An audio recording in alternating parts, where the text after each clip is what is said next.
And this is KC9VKV, and this afternoon's QSO is with Bill, KC4ZMZ. And recently Bill was on an island without a paddle or something. What was that, Bill?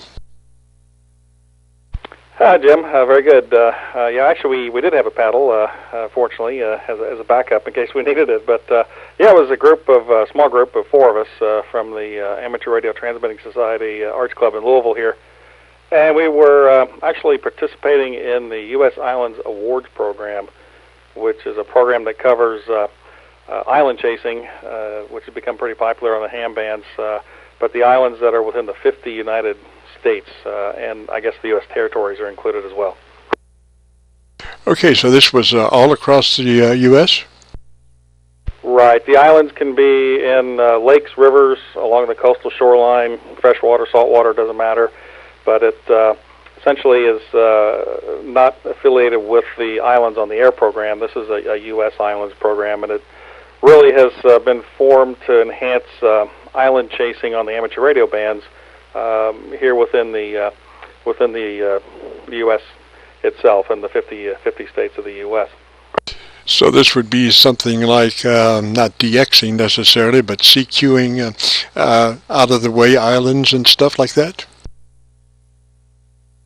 It is. Essentially, it's a system of chasing the islands by, first of all, activating the island and getting an actual U.S. Islands Award Program island identifier assigned to the island. So once it's been activated as an island as part of the program, then you can actually go out and participate in their QSO party, which they have, and I believe they have some other events throughout the year as well. So the first step of the process was to go out and actually get the island activated, and there's a process for doing that. And during the QSO party, which is a separate event, then there's expeditions out to many different islands across the states, and people are invited to make contacts, and it's a large contest essentially to see how many contacts you can make, either from an island itself by going out there to the island and being part of the expedition, or just contacting as many islands as you can from your home or mobile QTH. Roger. So how did you hear about the program? How did you get involved with it? Really, it was a couple guys in the arts club that brought it up at one of our meetings, and so it sounded like an interesting thing, so we decided as a club to pursue it. And when it got down to the actual dates of actually doing the activation and the QSO party, there weren't that many people available, so it was myself, KC4ZMZ, Michael, KM4BKR, Greg, WX8V, and Dave, W4DFR, that got together, essentially took my little runabout boat, about a 21-foot boat. We took it out to an island in the Ohio River. The island is called 12-Mile Island, or Embry Island. And so that was a lot of planning ahead of time, and we were able to actually get the island activated, and by making several contacts, there's a requirements that you have to follow under the Islands Awards program as far as how many contacts and how many have to be actually DX. So essentially, there were four in the party, and you guys, did you have? You knew exactly how many hours did you anticipate being on the island? Well, we only had 1 day to get it activated because that's all the time that we had together, the whole group. So we just went out there for the day to activate with the goal of hopefully making it happen then. And if we didn't, then we'd have to come back out and try it another time. But we were actually successful with the activation, which allowed us to come back, and we just did that like 2-3 weeks before the QSO party. So then we were able to come back for the QSO party contest a couple weeks later. And we learned some things on the first trip out, and after doing it again, we probably would take a little bit lighter load. Oh, you overstocked your necessities for being on the island there, and there were four, and this was a 21-foot boat? Roger, 21-foot boat, four of us went out. There was pretty much kind of packed to the gills. The boat's not made for hauling a bunch of gear. It's made for, it's got some seats in it for hauling people out on a lake or a river. So we brought 2 radios, hopefully with the ability to run both of them at the same time, so we could make as many contacts as possible during the activation. During the QSO party, you're only allowed to use 1 radio, but we brought an FT991 by Yaesu, Yaesu FT897, and then we also brought an EU 2000 generator, which is a really nice little generator, small, compact, and very quiet, so we could generate the power we needed. We had power supplies, as well as a couple different antennas. Roger. Now, had you pre-scouted the island? Did you know exactly where you were going and how to do that?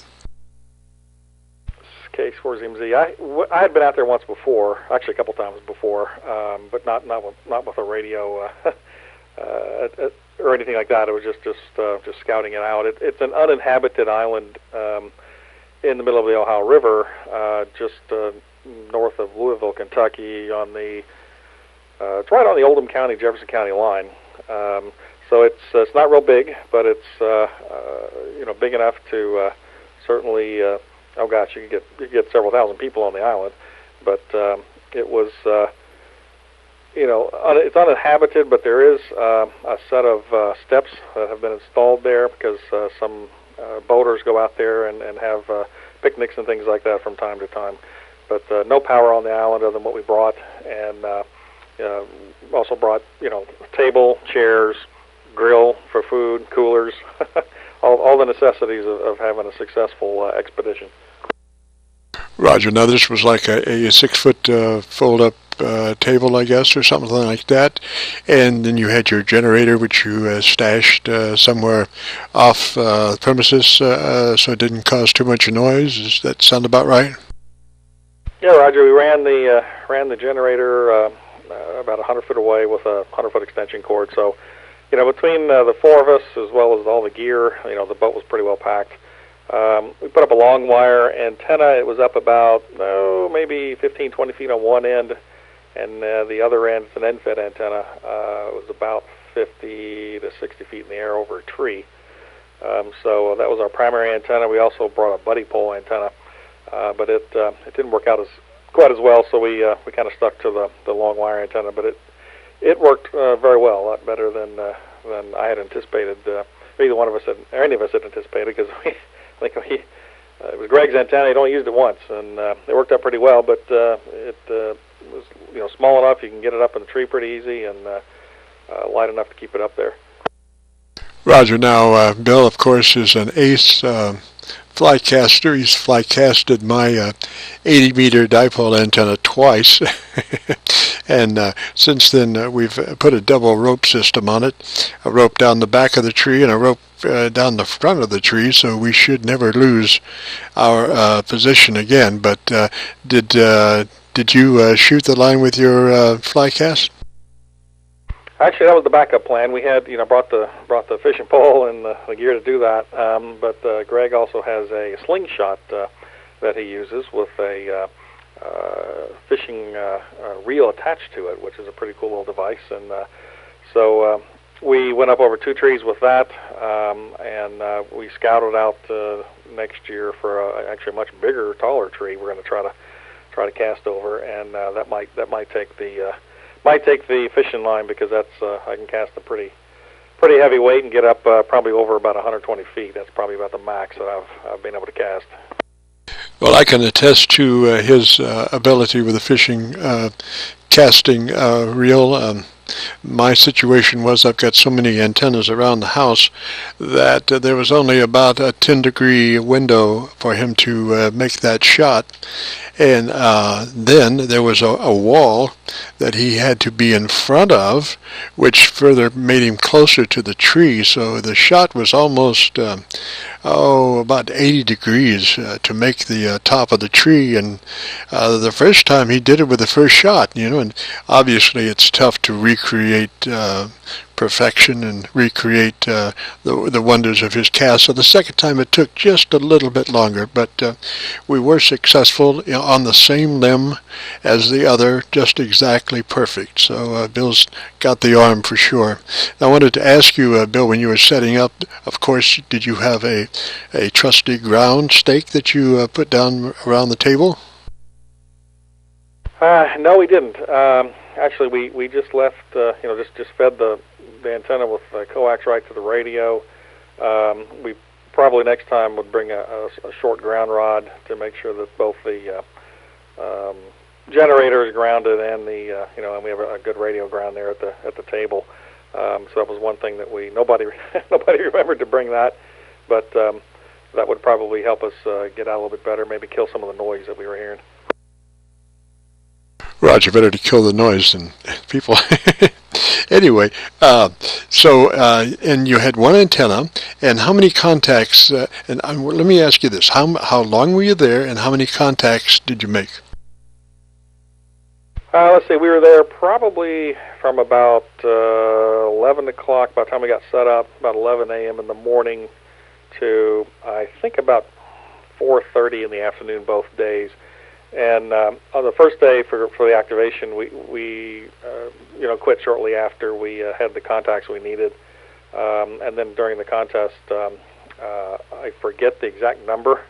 I think it was well over 200 to 300 contacts. But there's a point system that they use for scoring, and so we scored quite well with actually making contacts with other islands and other expeditions out there on other islands, and then kind of once the word gets out that there's an island QSO party going on, there was a lot of interest, people dialing around up and down the dial looking for the island. So the word was kind of spreading throughout the day that kind of where people were, where the island expedition people were, and people were kind of popping in and then trying to go get the next island. So it was a lot of fun. Roger, yeah, and one of the days we kind of flew high cover for the island group in that we were on our station at the RQTH kind of directing folks down to their frequency. We would even go to other island groups and check in and get a point and say, well, we gave you a point, give us a point. We're on such and such a frequency, come on down and say hello, and they would. So we managed to really have a good time and accomplished the mission, I think. Now, how do we stand now, and what is in the offing for the island? Well, we were able to, I guess our island, our expedition, actually won the first place award for the QSO party, the expedition class they call it. So that was great, and especially a first time out event. So that's got a lot more people interested in a couple of different ham clubs here to maybe make it a bigger event next year. The biggest issue is transportation to the island. You can't get there unless you want to swim or take a boat. So my boat's not that big, and we to bring more people, need to make a lot more trips or find something larger to transport people in. But probably plan it. It's like a great field day event, except it's really kind of primitive in the sense that there is nothing on that island but trees and grass and wildlife. So and other boaters that happen to stop by. It's a lot of fun, and it's kind of unique since you are surrounded by water and you're on an island. And when people hear that on the radio, they seem to get excited about it. Roger that. Yeah, and so it really was a pleasure working with you, Bill, on that project. As far as being able to direct some souls to your frequency there on your island, and hopefully we'll be able to have more events in the future to see what we can do as far as that island's concerned. I really have appreciated it, Bill. Thanks so much for being our guest this afternoon, Roger.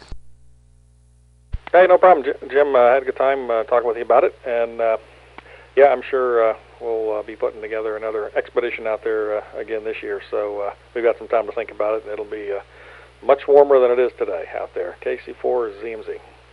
Roger, 3's KC9VKV.